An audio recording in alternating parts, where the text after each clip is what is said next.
नमस्कार, आप देख रहे हैं क्विक न्यूज़ और मैं हूं आपके साथ डिंपल भारद्वाज। धीरपुर वार्ड में हम मौजूद हैं। एमसीडी के चुनाव चल रहे हैं, 4 तारीख है और आज बैलेट पेपर के जरिए डब्बों के अंदर किस्मत बंद होने वाली है प्रत्याशियों की। हमारे साथ आम आदमी पार्टी की प्रत्याशी नेहा अग्रवाल मौजूद हैं, साथ ही प्रदीप अग्रवाल जी भी मौजूद हैं जो कि पैरामेडिकल के चेयरमैन भी हैं। उनसे हम बात करेंगे।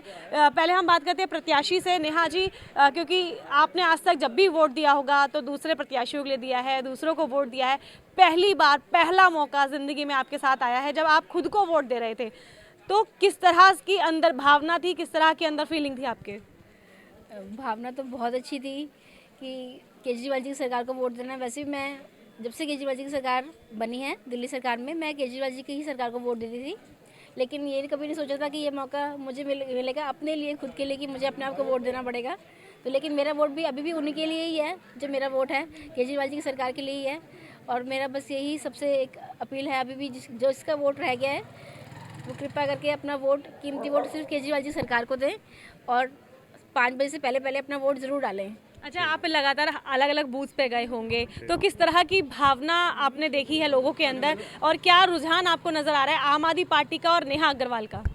नहीं, रुझान बहुत अच्छे, जहाँ पे भी हम गए हैं बहुत ही पॉजिटिव रिस्पांस रहा है। लोगों की भीड़ बहुत थी, मतलब हर बूथ पे, हर पोलिंग स्टेशन पे लोगों की लाइन लगी हुई है और सबका यही है कि नहीं जी, केजरीवाल जी सरकार को इस बार मौका ज़रूर मिलना चाहिए, चेंज इस बार ज़रूर होना चाहिए। अच्छा, एक गुड़िया बहन के घर से इनसे जानते हैं कि हर बार दूसरों के लिए वोट देते हैं, आज अपनी फैमिली मेंबर को वोट देना कितना अलग एक्सपीरियंस है? एक्चुअली मेरा पहला वोट है और मेरा पहला वोट ही मेरी चाची को जा रहा है, तो मैं बहुत ज़्यादा खुश हूँ। खुश हैं तो कितना ये फीलिंग क्योंकि डबल हो गई है, एक तो पहला वोट ऊपर से अपने फैमिली का वोट, तो कैसा लग रहा है? मुझे तो बहुत अच्छा लग रहा है, बस अब ये है कि बस चाची जीत जाए। चाची जीत जाए, ये देखिए बच्चों की जो तमन्ना है वो साफ नजर आ रही है। प्रदीप जी, क्योंकि बहुत मुश्किल समय था, क्योंकि कैंपेनिंग के लिए मैंने सभी से लगातार यही सवाल पूछा, कैंपेनिंग के लिए समय बहुत कम मिला क्योंकि जब लिस्ट जारी हुई और ये जब डिक्लेयर हुआ कि चुनाव 4 तारीख को होंगे तो समय कम मिल पाया, लेकिन उस समय को आपने किस तरह से यूज़ किया और आज जब किस्मत डब्बों में बंद हो रही है तो क्या लग रहा है?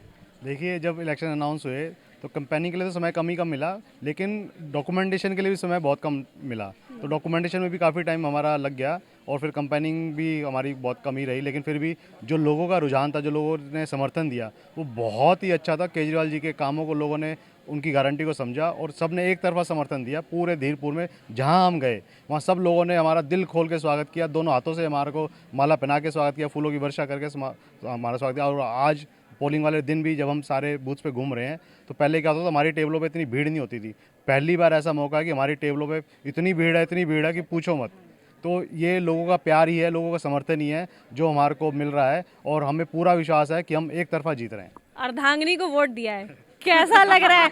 क्योंकि अब देखो चीफ मिनिस्टर तो थी घर की और अब हो सकता है कि अब समाज में भी आपसे ऊपर का रुतबा लेकर घूमेंगी, तो कैसा लग रहा है? देखो, वैसे तो पहले भी मैंने तो अपने से ऊपर का ही रुतबा इसको हमेशा दिया है, क्योंकि वाइफ होने के नाते सारा घर और सब चीज़ें मैनेज करना इसी का था। और इसके होशियारी और इसकी चतुराई और इसकी डेडिकेशन की वजह से ही मैं बाहर पॉलिटिक्स में और बाहर पार्टी के लिए, बाहर सरकार के लिए इतना काम कर पाया, लोगों के लिए, समाज के लिए इतना काम कर पाया। अगर ये साथ नहीं होती मैं यहाँ तक नहीं पहुँच पाता। तो इस मेन इसकी मेहनत का नतीजा है जो ये भी यहाँ तक पहुँची और मैं भी यहाँ तक पहुँचा। लेकिन एक सवाल है, क्योंकि लगातार हम देख रहे हैं कि जिस भी हम पोलिंग बूथ पर जा रहे हैं, एक समस्या हर पोलिंग बूथ पर नजर आ रही है कि वोटर लिस्ट में से बहुत सारे नाम गायब हैं, बहुत सारे नाम गायब हैं। लोग परेशान हो रहे हैं कि हम तो पिछले कितने सालों से वोट देते आ रहे हैं, हमारे 15 साल से वोट आ रहा है, लेकिन पहली बार ऐसा हो रहा है कि उनकी वोटर लिस्ट में नाम नहीं है। इसको किस तरह से लापरवाही मानते हैं या फिर अपोजिशन की कोई चाल मानते हैं? देखिए, सोची समझी साजिश है। इतनी जल्दबाजी में इलेक्शन कराए गए, वोटर लिस्ट भी बड़े अजीब तरीके से बनाई गई है। आप जहां हम इस बूथ पे खड़े हैं केवल पार्क में, आदर्श नगर जो इसका हिस्सा ही नहीं था वार्ड का, उसकी पोलिंग भी यहाँ हो रही है। वो 1.5-2 किलोमीटर आगे जाके है, वो वोट यहाँ पे कैसे डालने आएंगे? ऐसी गोपाल नगर का बूथ है जहाँ पे उधर के वोट डल रहे हैं, रामेश्वर नगर में भी ऐसा ही है। तो ये सोची समझी साजिश है कि भाई बीजेपी को किसी ना किसी वार्ड में फ़ायदा पहुँचाने की साजिश है।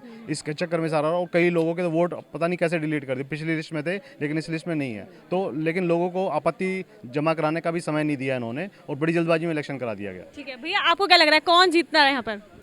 आम आदमी पार्टी जीतेगी। ऐसा क्यों लग रहा है? ऐसा पब्लिक केजरीवाल जी के कामों से खुश है और जो उन्होंने 10 गारंटी प्लान निकाले हैं वो बहुत अच्छे हैं और उसी वजह से हमें लग रहा है कि आम आदमी पार्टी निकल जाएगी।